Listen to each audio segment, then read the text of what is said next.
हिंदू धर्म में कैलाश पर्वत का बहुत महत्व है क्योंकि यह भगवान शिव का निवास स्थान माना जाता है। लेकिन इसमें सोचने वाली बात यह है कि दुनिया की सबसे ऊंची चोटी माउंट एवरेस्ट को अभी तक 7,000 से ज्यादा लोग फतेह कर चुके हैं, जिसकी ऊंचाई 8,848 मीटर है। लेकिन कैलाश पर्वत पर आज तक कोई नहीं चढ़ पाया, जबकि इसकी ऊंचाई एवरेस्ट से लगभग 2,000 मीटर कम है, यानी 6,638 मीटर ही है। यह अब तक सबके लिए रहस्य ही बना हुआ है। कैलाश पर्वत के बारे में अक्सर ऐसी बातें सुनने में आती हैं कि कई पर्वतारोहियों ने इस पर चढ़ने की कोशिश की, लेकिन इस पर्वत पर रहना असंभव था क्योंकि वहाँ शरीर के बाल और नाखून तेजी से बढ़ने लगते हैं। इसके अलावा कैलाश पर्वत बहुत ही ज्यादा रेडियो एक्टिव भी है। कैलाश पर्वत का भारत के पौराणिक धर्म ग्रंथों में काफी खास स्थान है। इस स्थान का भगवान शिव के साथ काफी संबंध है। इसी वजह से हर साल कई श्रद्धालु इस पवित्र जगह पर भगवान शिव के दर्शन करने के लिए आते हैं। इस पर्वत को स्वर्ग की सीढ़ी भी कहा जाता है। तिब्बत में स्थित कैलाश पर्वत के ऊपर अब तक कोई चढ़ने में कामयाब नहीं हुआ। इस सिलसिले में आइए जानते हैं कैलाश पर्वत से जुड़े रहस्य के बारे में। भगवान शिव का निवास स्थान कहे जाने वाले इस जगह पर कई पर्वतारोहियों ने चढ़ने की कोशिश की, पर उन्हें कामयाबी नहीं मिली। रूस के एक पर्वतारोही सर्गे कैलाश पर्वत के बहुत करीब पहुंच गए थे। उन्होंने अपने एक इंटरव्यू में बताया, मैं जैसे ही इस पर्वत के करीब पहुंचा, मेरे दिल की धड़कन काफी तेज हो गई थी। आगे वो कहते हैं, उस दौरान मुझे काफी कमजोरी महसूस हो रही थी। इसे देखते हुए मैंने वापस जाने का फैसला लिया। नीचे की तरफ मैं जैसे बढ़ा, वैसे ही धीरे धीरे मेरी सेहत में सुधार होने लगा। कुछ इसी तरह का एक्सपीरियंस एक दूसरे पर्वतारोही कर्नल आरसी विल्सन ने भी साझा किया था। उनके मुताबिक जैसे ही वह कैलाश पर्वत के नजदीक पहुंचे, अचानक ही तेजी से बर्फबारी होने लगी, जिसने उनका रास्ता रोक दिया और आगे जाने नहीं दिया। ठीक इसी प्रकार एक व्यक्ति जिनका नाम लॉरेंस डुसीजा था, उसने एक बार कैलाश पर्वत को चढ़ने का निश्चय किया, लेकिन वो आधे रास्ते से वापस लौट आए।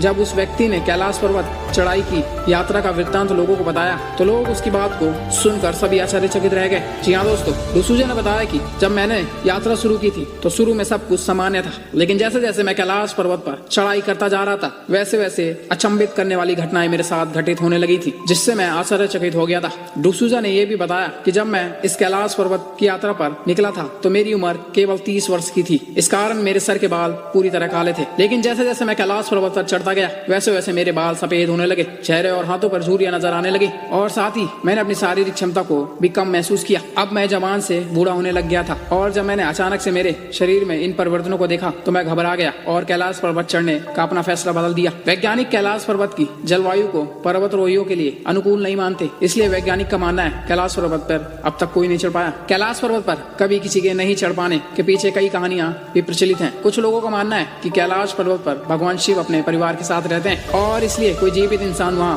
ऊपर नहीं पहुंच सकता। मरने के बाद या जिसने कभी कोई पाप ना किया हो, केवल वही कैलाश को फतेह कर सकता है। ऐसा भी माना जाता है कि कैलाश पर्वत पर थोड़ा सा ऊपर चढ़ते ही व्यक्ति दिशाहीन हो जाता है। बिना दिशा के चढ़ाई करना मतलब मौत को दावत देना है, इसलिए कोई भी इंसान आज तक कैलाश पर्वत पर नहीं चढ़ पाया। आपको बता दें, कैलाश पर्वत के ऊपर 7 प्रकार की लाइटें चमकती हैं। कई लोगों ने इन लाइटों को चमकते हुए देखने का दावा किया है। वैज्ञानिकों का मानना है कि ऐसा पर्वत के चुंबकीय बल के कारण होता है। धार्मिक मान्यताओं के अनुसार इस जगह पर पुण्य आत्माओं का निवास है। कई वैज्ञानिकों ने अपने अध्ययन में पाया है कि इस जगह पर एक अलौकिक ऊर्जा का प्रभाव है। इसी वजह से कई तपस्वी इस पवित्र स्थान पर आध्यात्मिक क्रियाएं करते हैं ताकि उनको समाधि का अनुभव मिल सके। यही नहीं, कैलाश पर्वत की आकृति भी एक रहस्य का विषय है। इस पर्वत का आकार एक पिरामिड की तरह दिखता है। कहा जाता है कि कैलाश पर्वत धरती का केंद्र बिंदु है। कई लोग इस जगह को भौगोलिक ध्रुव मानते हैं और लोगों को कहना है यदि आप कैलाश मानसरोवर झील के क्षेत्र में जाएंगे तो यहाँ आपको निरंतर एक प्रकार की ध्वनि सुनाई देगी। ध्यान से सुनने पर यहाँ आपके कानों में डमरू और ओम की ध्वनि सुनाई देगी। इस ध्वनि का स्रोत आज तक कोई नहीं जान पाया है। वैज्ञानिक के शोध के आधार पर यह भी कहा जाता है कि यहाँ पर हवाएं जब पहाड़ से टकराती हैं और बर्फ पिघलती है तो यह ध्वनि उत्पन्न होती है। तो दोस्तों, ये थी कैलाश पर्वत से जुड़ी कुछ बातें।